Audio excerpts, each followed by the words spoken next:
Здравствуйте! Сегодня у нас в гостях историк-медиевист Михаил Майзуль, сотрудник Центра визуальных исследований Средневековья и Нового времени РГГУ. И сегодня наша очередная встреча в рамках цикла «Знаки и жесты. Как читать средневековые изображения». Михаил, какова будет тема нашего сегодняшнего разговора? Здравствуйте! Сегодня мы поговорим о двух статуях, которые стоят за вами, о церкви и синагоге, и их значении в средневековой иконографии. Но дело в том, что справа и слева от врат многих германских, французских соборов, возведенных в XIII веке, были установлены статуи двух дев или двух дам. Первая — царственная и торжествующая, вторая — печальная и отверженная. Первая олицетворяла церковь, невесту Христову, вторая — синагогу, Моисеев закон и иудаизм в целом. Интересно, что на большинстве изображений того времени они одновременно друг на друга очень похожи и в то же время явно противопоставлены.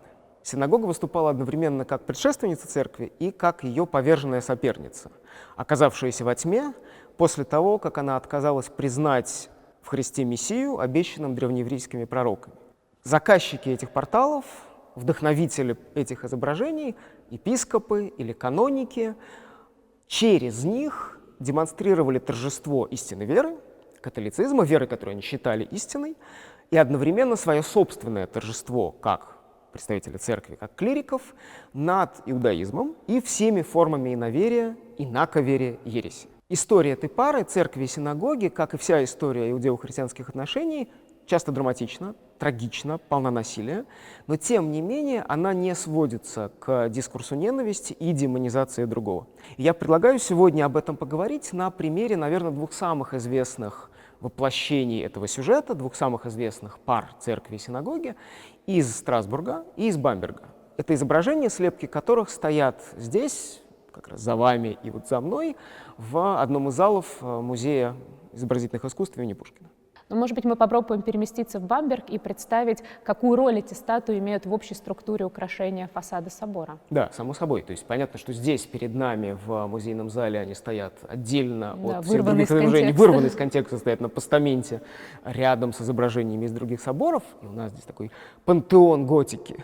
В самом реальном Страсбурге и Бамберге все, естественно, обстоит несколько иначе. Давайте Бамберг, а Страсбург в качестве такой скобки и дополнения будем использовать. Собор Святого Петра и Святого Георгия — огромный, величественный романский памятник, перестроенный в первой четверти XIII века и освященный в 1237 году. У него есть несколько порталов, каждый из них замечателен по-своему. На одном из них, например, стоят больше рост человека фигуры практически обнаженных Адама и Евы, о которых написана масса искусствоведческих текстов. Но нам нужен другой портал, который называется княжеским, или, можно перевести это как господский портал, фюрстен-портал. Он развернут к дворцу епископа, и через него на протяжении столетий в собор заходили не рядовые прихожане, а клирики, въезжал епископ, заходили каноники, их почетные гости. Этот портал интересен тем, что это один из самых ранних в пространстве Священной Римской империи примеров такого выполненного на французский манер портала, который целиком украшен скульптурными изображениями. Чему он посвящен? У него есть, по сути, две неразрывно связанные друг с другом темы. На тимпане, то есть пространстве, расположенном над самими вратами, изображен страшный суд. Христос судья, праведники по его правую руку, грешники по его левую руку, праведники отправляются в Царствие Небесное, грешников демоны волокут в преисподнюю. Справа и слева от самих врат, на откосах портала, стоят группы персонажей. Ветхозаветный пророк внизу, и на его плечах стоит апостол, представитель Нового Завета, Ветхий Израиль, Новый Израиль, Ветхий Завет, Новый Завет, древнееврейские пророки, христианские святые. И вторая идея после отделения праведников от грешников страшного суда, которая здесь важна, это связь, преемственность между двумя заветами. И появляется вдруг над самими порталами справа фигура торжествующей церкви, слева фигура понурой синагоги. Они тоже связывают Ветхий Завет и Завет Новый, христианство и иудаизм, но уже показывают не их преемственность, а их противопоставляют. И вот кажется интересно поговорить, как именно. Что еще мы знаем об этом памятнике? Известны ли нам мастера, которые создавали эти скульптуры? Как это часто бывает в Средневековье, имена их мы не знаем.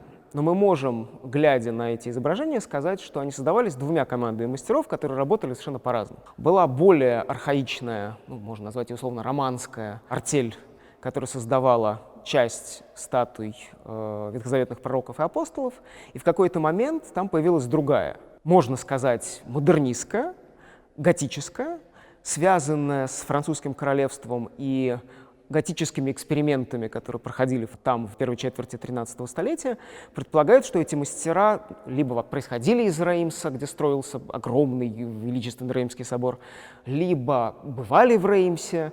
Ну, так или иначе, как-то с этим контекстом связаны. Любопытно, что вот эти фигуры, изображения праведников и грешников из тимпана, или фигура Христа-судьи, фигуры церкви и синагоги, появляются практически в любой монографии, в книжке, и даже во многих учебниках по средневековому искусству, по истории Средневековья, как примеры новаторского, совершенно нетипичного для Священной Римской империи той поры искусства. Пластическая свобода фигур, порыв складок их одежд, необычная живость их лиц, динамика искривления тел, что особенно важно в случае синагоги. Все это не было абсолютно характерно для романского искусства германских земель того времени, и все это было привнесено готикой. Давайте взглянем еще раз на княжеский портал. На тимпане прямо над вратами изображен страшный суд, по обе стороны от него церковь и синагога. А вот если мы войдем внутрь самого собора, то там наш взор упадет на необычную для средних веков конную статую, вон она как раз прямо сейчас над нами, на которой восседает некий коронованный господин. Эта статуя, известная как Бамберский всадник, и историки, искусствоведы довольно долго ломали и продолжают отчасти ломать копии вокруг того, собственно, кто это и что эта статуя означает. Существует множество вариантов, что это святой Георгий, раннехристианский мученик-воин, что это кто-то из христианских монархов, которые были признаны святыми, почитались как святые. Император Константин, креститель Римской империи, венгерский король Стефан, или Иштван, который обратил в христианство свое королевство, что это Генрих II, император Священной Римской империи, который в 1007 году основал Бамбергское епископство, что это, возможно, вовсе не признанный святым император Фридрих II Гогенштауфен, при жизни и правлении которого как раз строился Бамбергский собор. Точно мы этого не знаем, но важно, что в любом случае, кем бы этот бамберский всадник ни был, он воплощает образцового христианского государя, олицетворяет порядок, и этот порядок, как предполагают многие исследователи, связан с фигурами церкви и синагоги и страшным судом, изображенными снаружи. Торжество церкви, подчиненно отвергнутое положение синагоги как персонификации еврейского закона и иудаизма, устремленное в конец времен будущее, время страшного суда, когда грешники будут отправлены в преисподнюю, а праведники вознесутся в Царствие Небесное, порядок божественный, соединенный с порядком земным, и при чтении этого портала и родственных ему скульптурных программ важно действительно обращать внимание, когда мы подходим к своему порталу, на те фигуры, которые находятся с правой стороны, праведники спасенные, церковь, и с левой стороны грешники осужденные и синагога, а правая и левая меряется не нами, зрителями, с нашей точки зрения, что для нас с правой руки, а с точки зрения самого изображения, в данном случае на страшном суде, с точки зрения фигуры Христа, что находится по его правую руку, что по левую. Давайте тогда мы, может быть, более подробно поговорим о самих статуях, да, о персонификациях церкви и синагоги. Давайте. Вот эти статуи здесь. Две фигуры. Эти фигуры интересны тем, что они находятся не на самом портале, а справа и слева над ним. Они отделены от ветхозаветных пророков, от апостолов и от изображения страшного суда. Они стоят на колоннах, и в отличие от большинства статуй в том же Реймсе, статуй здесь апостолов, пророков внизу, они не присоединены к колоннам, это не часть колонны, это не статуи колонны, а отдельно стоящее изваяние, что в те времена было редкостью и что вообще было редкостью в средние века на протяжении многих столетий после заката античности. Они в рост человека, в районе примерно 1,80 м. Они сразу же, благодаря своему размеру и тому, как они расположены над порталом, приковывают себе взор. И чрезвычайно интересно, что мы сейчас видим их не такими, какими их видел средневековый зритель. Сейчас мы видим цвет камня или цвет грязи, которая на него наросла на протяжении столетий, которую порой старательно счищают реставраторы. В те времена очень многие статуи, в том числе и церковь и синагога, были раскрашены. Они были живоподобны. Какие-то изображения были раскрашены во множество разных цветов.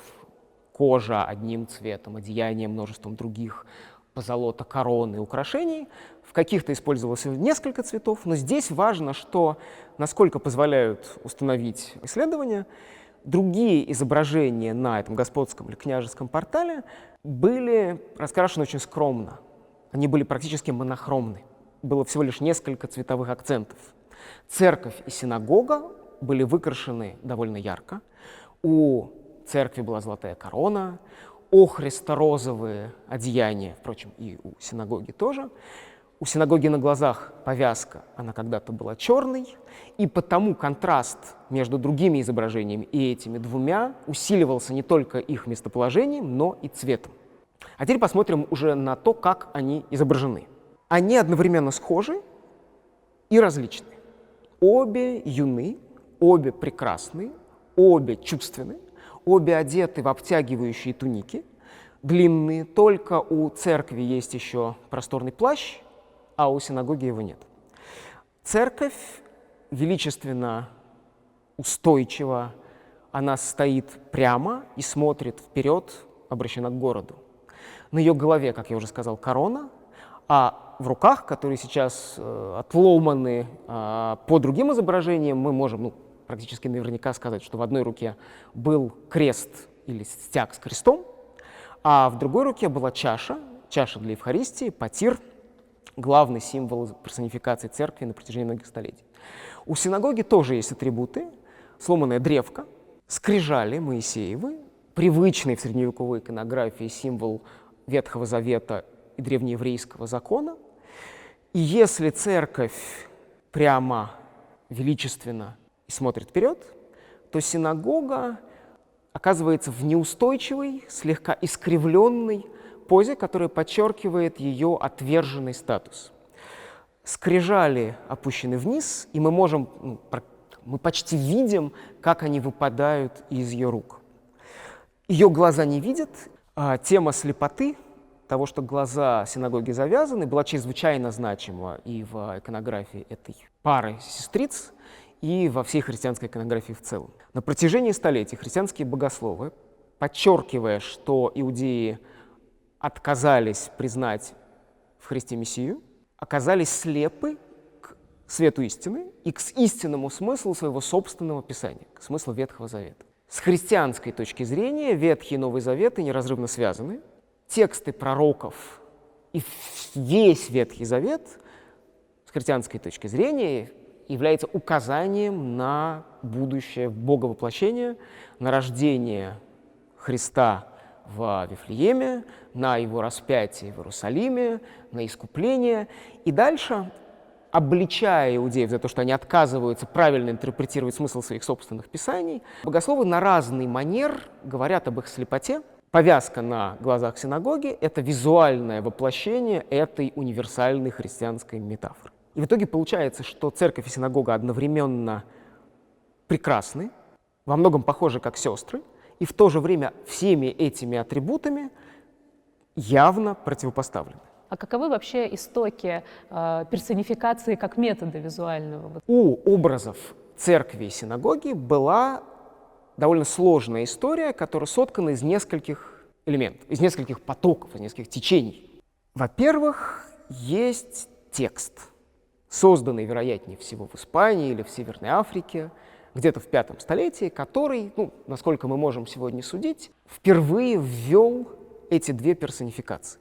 Ведь идею церкви, идею синагоги можно было представить в совершенно разном облике. Это могли быть мужские фигуры, здесь это фигуры женские. Это фигуры женские, но они могут быть такими возрастными матронами, а здесь это скорее юные девы.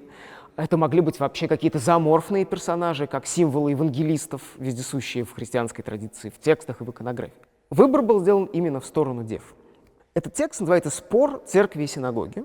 Мы не знаем, кто его написал, но в средние века его приписывали Августину, одному из самых авторитетных, влиятельных западных богословов. Через его имя вес этого текста, естественно, многократно усилился. И там появляются две знатные дамы, церковь и синагога, которые перед судьей оспаривают власть над миром. Синагога царствовала некогда в эпоху закона, то есть закона Моисеева, но ее величие осталось в прошлом. Теперь царствует и будет царствовать до скончания веков церковь. Именно к ней переходит благодать, она становится новым Израилем, и она одновременно невеста Христова. Вот этот образ церкви как невесты Христовой, который важен в иконографии, опять же повторюсь, что эти девы юны и прекрасные, откуда он приходит? Приходит он из Ветхого Завета, как, собственно, если не считать эллинистических влияний, почти все в христианстве, из ветхозаветной песни песней. Но если мы с вами находимся в пространстве поздней античности, есть ли еще какие-то источники, которые повлияли, возможно, на сложение этой метафоры, сложение этой иконографии? Да, конечно. Естественно, к Ветхому Завету и песни все не сводится. Есть, в общем-то, если не более значимый источник, то источник столь же важный. Это римская традиция, античная в целом, римская поздняя традиция увлечения персонификациями. Вот если мы посмотрим на такую позднеримскую иконографию, которую прекрасно знали христианские авторы первых многих поколений, то там все время появляются образы, которые олицетворяют силы природы, абстрактные понятия, царства, которые были покорены империей, города, которые были завоеваны легионами, провинции, входящие в Римскую империю. Два главных центра уже двуединой поздней Римской империи — Рим, Константинополь. У каждого из этих городов есть такая фигура в виде прекрасной дамы, Рома — это женщина. Вслед за античными авторами и античными изображениями, хоть на триумфальных арках, хоть на римских монетах, христианские авторы тоже начинают этот прием активно использовать.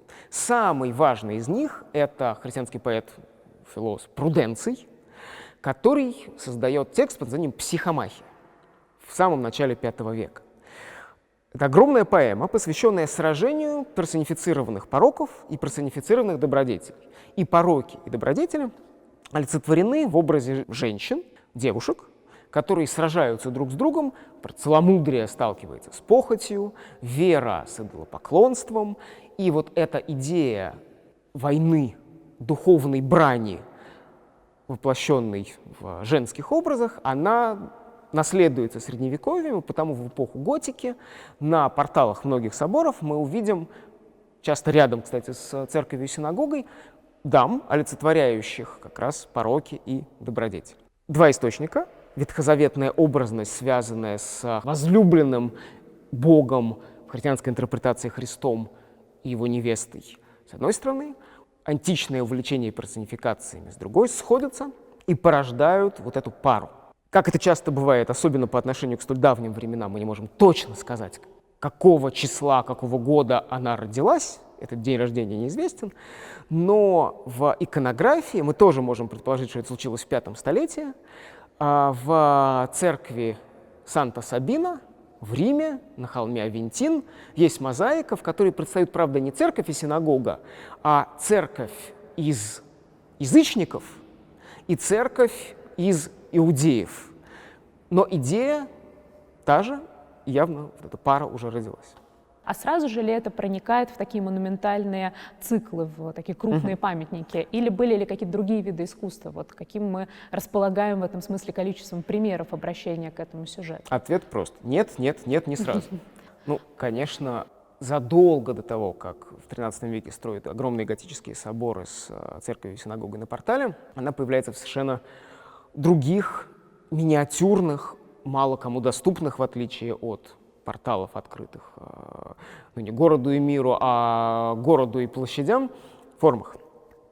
Первые примеры изображений церкви и синагоги, которые мы точно можем идентифицировать, которые сохранились до наших дней, возникают в Каролингской империи в IX столетии.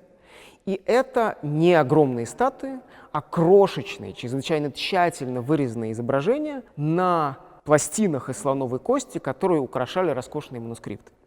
Крошечные фигуры, изображения, доступные чрезвычайно узкому и элитарному кругу зрителей, сложные по составу и по значению композиции. Часто это сцены распятия, в которых появляются не только, ну, можно сказать, исторические персонажи, разбойники, распятые справа и слева от Христа, римские воины, иудейские старейшины, Дева Мария, но и всевозможные аллегорические персонажи, которые, опять же, были чрезвычайно значимы в позднеантичной традиции, языческой, а потом в традиции христианской.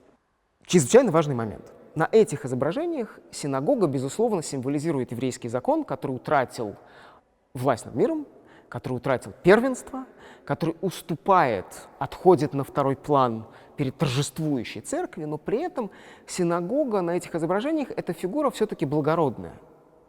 Это фигура, олицетворяющая Ветхий Завет, который никак не демонизируется.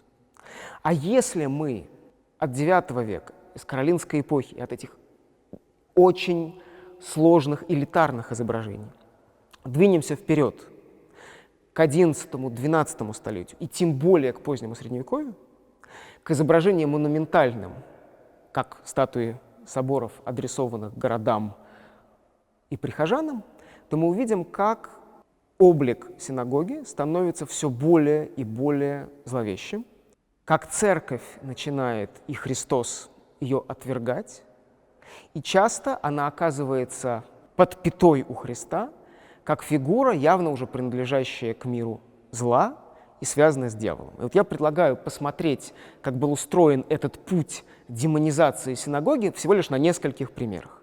Взглянем на еще одну рукопись, пока мы далеко от монументальной скульптуры и фасадов храмов. Роскошный манускрипт под названием «Кодекс Уты». Это была аббатисса монастыря Нидермюнстер в городе Регенсбург, то есть это в Баварии, на территории современной Германии. Начало XI столетия. Сцена распятия с аллегорическими персонажами. По правую руку Христа стоит церковь, по левую синагога. Внизу по правую руку Христа стоит персонификация жизни, по левую смерть. Жизнь и смерть, естественно, в смысле жизнь вечная или вечная смерть, то есть адские муки. Смерть предстает как такой демонический персонаж с вздыбленными волосами, а вздыбленные волосы — это привычный в средневековом искусстве символ демонов, грешников, безумцев и одержимых. Синагога — роскошно одетая дама, которая отшатывается от креста, на котором распят Спаситель. Она движется в противоположную от него сторону, и, что очень любопытно, тут тоже появляется тема слепоты, но она решена гораздо более изобретательным образом. На ее голове нет повязки, но она, поскольку это книжная миниатюра, а книжная миниатюра в Средневековье, особенно в эту эпоху, почти всегда помещена в рамку, простую рамку, сложную, фигурную, часто позолоченную. И как раз вот в Регенсбурге особенно много да, это очень геометрических любили. строений. Геометрическая роскошь, можно даже сказать. Она уходит как будто за рамку, верхняя часть ее головы уже не видна, потому что она шатнулась, соответственно, глаз ее нет, они скрыты, и вот это слепота. Очень изящный прием. Изящный, без всякой повязки. А теперь давайте посмотрим еще на одно изображение, более позднее. Мы уже не в XI-XII веке, еще один тщательно, богато, изобретательно иллюминированный манускрипт, своего рода духовная энциклопедия, религиозная энциклопедия под названием «Liber Floridus», не сцена распятия, аллегорическая композиция, в которой в центре стоит Христос, а по обе стороны от него церковь и синагога. Церковь, естественно, по правую руку, синагога по левую. Церкви он возлагает на голову корону. Церковь, как некогда в Бамберге ее сестра, держит в руке древко с крестом и хоругвью. Синагога по левую руку, но Христос уже отталкивает ее. Она не просто сама уходит, а Спаситель ее отвергает. И куда она движется? У самого края миниатюры, для нас это правый нижний угол, а с точки зрения внутреннего построения композиции, с точки зрения фигуры Христа, это в самом низу слева, то есть со стороны, где на изображениях помещали грешников, изображена звериная пасть, ощетинившаяся такими красными огненными зубами, развернутая вверх. Это, опять же, буду множество раз повторять, что это типичное для средневековой иконографии изображение пасти преисподней. Христос отвергает синагогу и гонит ее в ад. Кажется, прошло всего несколько столетий между теми благородными матронами, которых изображали в каролингские времена на панелях из слоновой кости, и вот этой миниатюрой, а в идейном плане путь пройден совершенно огромный. Синагога оказывается воплощением Ветхого Завета не как фундамента, на котором воздвигнута церковь, а как, скорее, врага, стратегического противника, как врага церкви, как противника демонизируемого. И, естественно, эта визуальная история очень ясно накладывается на историю иудео-христианских отношений, поскольку если мы сопоставим положение очень, правда, еще немногочисленных иудейских общин в раннем Средневековье и с тем, что происходит с ними в эпоху крестовых походов, то мы увидим, что отношение церкви, многих правителей и дискурс клириков по отношению к этому главному религиозному меньшинству западного мира становится гораздо более жестким и нетерпимым. Это видно в том числе и по иконографии. Вот это как раз очень интересный вопрос, да, как общественные отношения меняют на смену акцентов в каких-то визуальных программах в иконографии, потому что мы действительно видим такую чрезвычайную ожесточенность по отношению к образу синагоги в искусстве уже более поздних периодов. Мы видим одновременно ожесточенность, и в то же время сохраняются фигуры синагоги прекрасные, отверженные, принадлежащие к миру неверия, но не демонизируемые. Интерес этой истории в том, что синагогу могли изображать совершенно по-разному. И противопоставление между ею и церковью могло быть более жестким и менее жестким. Вот отойдя сейчас от конкретных памятников, конкретных миниатюр, конкретных статуй, попытаемся охватить всю иконографию церкви и синагоги с высоты птичьего полета, посмотреть на те их атрибуты, которые позволяют их идентифицировать и противопоставляют. У церкви с атрибутами все довольно просто, а их число не очень велико. Это царственные одежды, поскольку она избранная невеста Христова, корона на голове, крест или знамя, ну, с крестом понятные символы церкви и христианства, это евхаристическая чаша или гости, тело Христова. Практически все. Атрибуты синагоги бесконечно более многочисленны. Она тоже порой предстает в царственных одеждах, ну, напоминающих уже о том статусе, который она утратила. У нее тоже бывает корона, но эта корона не на голове, а часто лежит у ее ног. В Бамберге она была, но не сохранилась. Либо на голове, но уже съезжает. Скульптор или миниатюрист показывает нам это движение, утрачиваемое перед нами достоинство. Очень важны ее позы. Ее тело изогнуто, вывернуто.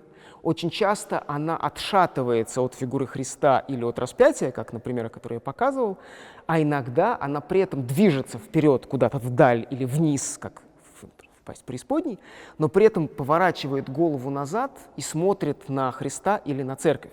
Вот эта вывернутая поза, движешься вперед, часто протянув вперед руки, а смотришь назад, это своего рода визуальное клише, которое появляется в средневековой иконографии вновь и вновь, обычно на изображениях всевозможных негативных персонажей.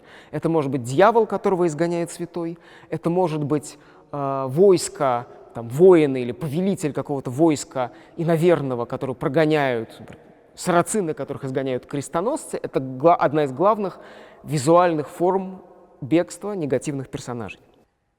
У церкви есть стяг, у церкви есть древко с крестом, у синагоги тоже, но эта древко, как в Бамберге, как и в Страсбурге, сломана или перевернута. или опущена, или лежит у ее ног. Главный символ церкви связан с Евхаристией, это чаша. Ее аналогом у синагоги служат скрижали, напоминание о ветхозаветном законе Моисеевом. Эти скрижали падают из ее рук, иногда они лежат на земле у ее ног, часто, особенно в позднее Средневековье, они вовсе разбиты. Завязанные глаза или более демоническое решение той же самой идеи духовной слепоты, дьявол в облике змея обвивается вокруг ее головы, и его длинное тело служит аналогом повязки, но уже повязки чрезвычайно зловещей. Либо за спиной синагоги, на спине синагоги оказывается звероподобный демон, который обхватывает ее голову руками и заслоняет ей взор. Здесь она оказывается уже явно орудием, одновременно и жертвой дьявола, и его инструментом. Она лежит у ног Христа, она лежит у ног церкви, как я уже говорил, или порой Христос попирает ее, как на многих античных еще изображениях император-завоеватель попирает врагов, варваров или олицетворение покоренных им царств. У нее длинные распущенные волосы, отсылающие к идее распутства и греха. Она полуобнажена или держит какие-то предметы, связанные в христианской традиции с еврейским законом, например, окровавленную голову козла, напоминающую о том, что ветхозаветная храмовая жертва кровава, а христианская жертва, совершающаяся во время мессы, Евхаристия, бескровна. И я хочу показать один всего лишь пример, в котором эти чрезвычайно агрессивные по отношению к иудаизму как традиции, по отношению к иудеям, жившим бок о бок с христианами в Бамберге или Страсбурге, образы соединены воедино. Давайте перенесемся из важного имперского церковного центра Бамберга в небольшую альпийскую деревеньку под названием Тёрль. Расположена она в Карентии, то есть на территории современной Австрии, и там есть церковь, посвященная апостолу Андрею. В этой церкви в самом конце XV века художник, которого звали Томас фон Филлах, пишет фреску на сюжет, который историки называют «живым крестом» или «живым распятием». Идея соединения в сцене голгофской казни персонажей, упомянутых в евангельских текстах, и множество аллегорий здесь достигает своего иконографического предела. Эта сцена называется «Живой крест» или «Живое распятие». С чем связано это обозначение? Если мы взглянем сюда, мы увидим, что перед нами, с одной стороны, прекрасно известная вообще по всему средневековому христианскому искусству сцена голгофской казни, а с другой она переполнена аллегориями и персонажами, которые не принадлежат к самим евангельским событиям. Это не римские воины, это не еврейские старейшины, это не апостолы Дева Мария, разбойники, распятые справа и слева. Это персонажи аллегорические. Церковь, синагога, это все уже мы видели, но присмотримся к кресту. Из его горизонтальной планки и справа и слева высовываются человеческие руки, правая длань с нимбом, благословляющая. Она, естественно, адресована церкви. Левая длань со стороны грешников – это длань карающая. В ее руках меч, и она пронзает этим длинным мечом фигуру синагоги. Она восседает на осле. Осел – это еще один из использовавшихся в позднее Средневековье, в германских землях в особенности, негативных, одновременно презрительных символов иудаизма. И голова осла тоже практически отсечена. В руках у синагоги голова козлиная, напоминающая, опять же, о кровавой ветхозаветной жертве. Вся эта фигура сама пронзена, голова козлиная отрезана, осел полуубит и уже готов упасть, кровоточит. И это не кровь, которая льется из бока Христа на том же самом изображении, то есть кровь спасения, а это кровь отверженности и проклятия. Этот образ чрезвычайно агрессивен, полон ненависти и явно призван эту ненависть у зрителя вызывать.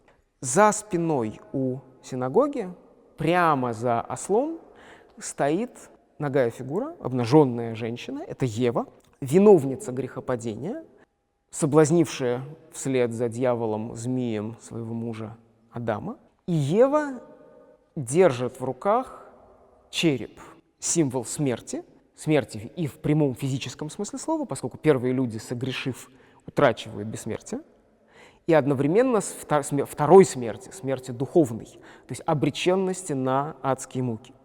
И деталь, которая чрезвычайно любопытна и встречается в иконографии редко, рядом с Евой древо, вокруг древа обвивается змей, у змея яблоко, все, как мы видели в прошлом разговоре по поводу Хильдесхаймских врат, но здесь хвост змея, словно острый клык, втыкается в грудь Евы, и она тоже кровоточит. Это укус искушения, укус смерти, который обрекает человечество на утрату бессмертия физического и бессмертия духовного. Что важно, вот если мы, опять же, я все время предлагаю сравнивать изображения раннесредневековые, каролингские и позднесредневековые фрески, то мы увидим, что тут пройден путь от образов элитарных, которые в основном действительно создаются в церковных мастерских для очень узкой аудитории, клирики для клириков, и все-таки посвящены в первую очередь генеалогии христианской церкви и ее прославлению и самопрославлению, то многие поздние средневековые изображения адресованы пастве, и они уже, естественно, прославляя церковь, одновременно демонизируют иудаизм, демонизируют те иудейские общины, которые существовали во многих городах, в том же Страсбурге и в Бамберге, и во многих небольших населенных пунктах и даже деревнях альпийского региона, в котором мы сейчас находимся. То есть такая более прямолинейная риторика. Более прямолинейная, более агрессивная и более в самом прямом материальном смысле слова доступная. Это уже не небольшие, сложные по иконографии, элитарные объекты, которые просто мало кому доступны и хранятся в сокровищницах. Это огромные фрески, помещавшиеся и внутри храмов, и на их внешних стенах, изображения, порой писавшиеся на стенах светских зданий, на мостах, на других сооружениях, монументальная церковная скульптура. Они говорили на прямом, понятном языке демонизации, представляли церковь как торжествующую синагогу, как попрную, и очень часто действительно ассоциировали ее с дьяволом, как вот здесь на этой фреске из деревеньки Терль. И, наверное, самый зловещий, в том числе на современный взгляд, образ, хотя каноны средневековой иконографии от нас далеки, но это послание считывается и сегодня, называется Юдензау, или в переводе «еврейская свиноматка». Свинья – животное для еврейской традиции, понятно, воплощающее нечистоту, иудеи не едят свинину. В христианской традиции христиане, немцы позднего средневековья, естественно, свинину едят и очень любят, но при этом понятно, что свинья тоже ассоциируется по понятным причинам с нечистотой, всеядностью. На фреске, гравюре или скульптуре, помещавшейся на фасаде церкви или на каком-то светском здании, изображается свинья, кормящая матка, к которой устремляются несколько персонажей, и их по атрибутам, прежде всего по остроконечным, вот этим похожим такие колпаки или перевернутые воронки шапки, идентифицировал зритель того времени абсолютно с лету, как иудеев. Они поклоняются ей, они присасываются к ее грудям, они толпятся у ее нечистого зада, и этот образ был воплощением жесткого антииудейского дискурса, типичного для позднесредневековой Германии. Эпоха Юдензау — это время, когда по очень многим германским городам прокатывается волна погромов, хотя это слово, понятно, тогда не существовало, резня. Иудеи изгоняются из очень многих и королевств, и германских городов. Это эпоха, когда волнами идут наветы, в том числе самый из них зловещий, кровавый навет в убийстве христианских детей для использования их крови в ритуальных целях и всевозможных пасхальных приготовлениях. И Юдензау становится одним из действительно прообразов современной, нововременной юдофобской пропаганды. И те формы, в которых эти образы транслируются, прежде всего гравюра на дереве, как один из вариантов, это прообраз современных, легко тиражируемых изображений. То есть мы наблюдаем несколько тенденций. С одной стороны, вот это вот ужесточение, такую прямолинейность и большую агрессивность в изображении этого сюжета, а с другой стороны, мы можем и привести примеры, где сохраняется какой образ синагоги как все-таки молодой прекрасной женщины, и сохраняется определенное достоинство. Понятно, что она, конечно же, повержена, она отворачивается часто, она представлена духовно слепой по сравнению с церковью, но все-таки такой активной демонизации ее не происходит. И вот, может быть, из этих примеров что-то такое любопытное тоже, к чему мы можем обратиться? Да, я совершенно согласен. Вся история этих двух дам интересна тем, что одно и то же изображение может получать разный вектор. В основе всех фигур церкви и синагоги лежит идея торжества церкви. Ну, это понятно, поскольку это изображения христианские, католические, такие триумфальные. Но степень демонизации синагоги, как мы только что говорили, может быть совершенно разной. Она может быть просто отверженной, а может быть демонизируемой и попранной. Но есть небольшое число изображений, которые скорее говорят не о ее слепоте, а посвящены ее потенциально возможному прозрению. Такой оптимизм христианский. Ну, можно сказать, что это оптимизм, можно сказать, что это продолжение христианского триумфализма, убежденности в том, что все народы земли так или иначе, сейчас или когда-либо примут истинную веру, в том числе это касается и иудеев. Существовало представление, очень значимое для христианской традиции и проповеди, о том, что в конце времен иудеи массово обратятся в христианство, и визуальным аналогом этой мысли могли служить, правда, да, надо сказать, довольно редкие изображения, на которых Господь снимает с лица синагоги покров, скрывающий от нее истину. То есть такой более гуманный подход к образу. Естественно, мы не знаем и никогда не узнаем, как смотрели на эти изображения средневековые зрители. Зрители-христиане, уж тем более зрители-иудеи, жившие неподалеку от Соборного холма. В начале XIII века в Бамберге существовала довольно значительная еврейская община. У нее была своя синагога, своя школа, своя миква, бассейн для ритуальных омовений. Как часто иудеи ходили мимо этого портала, трудно сказать. Понимали ли они, что эти две женские фигуры, стоящие над порталом, говорят о них и торжестве церкви над ними? Объяснял ли им кто-нибудь значение этого образа или нет? Очень вероятно, что да, поскольку они поддерживали, естественно, довольно тесные отношения с соседями-христианами, просто в силу того, что, как во многих других городах, главным занятием местных иудеев было ростовщичество или торговля, и, соответственно, торговля с кем и кому именно давали деньги в рост соседям-христианам. Для христиан эта пара символизировала, безусловно, торжество церкви.